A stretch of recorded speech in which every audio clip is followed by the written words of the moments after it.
अरे ऐसा ना गवर्नमेंट ना देखनी अभी तक, जिया करे धका धक, करे धका धक, करे धका धक। ऐसा ना गवर्नमेंट ना देखनी अभी तक, जिया करे धका धक। नमस्कार दोस्तों, जैसा कि आप जानते हैं कि नेहा सिंह अपने दर्शकों के लिए या अपने व्यूअर्स के लिए या यूं कहे अपने चाहने वालों के लिए बहुत सारा गाना गाई है और गाती रहती है। तो वैसे ही ये जो गाना अभी सुने हैं वो हम पूरा सुनाएंगे आपको, लेकिन उससे पहले हम आपको बता दें नेहा सिंह अपने फैंस के लिए हर दिन कुछ ना कुछ एक्टिविटी करती रहती है।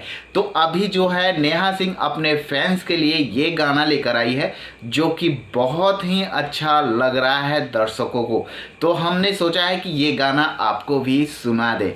तो चलिए हम सुनाते हैं नेहा सिंह का ये गाना। उससे पहले दोस्तों हम आपसे कहना चाहते हैं हमारे चैनल को सब्सक्राइब कर ले और प्यारा सा बेल बटन दबा दे ताकि मेरा हर वीडियो आप तक पहुंचता रहे। तो चलिए वीडियो को शुरू करते हैं और सुनाते हैं नेहा सिंह का ये गाना।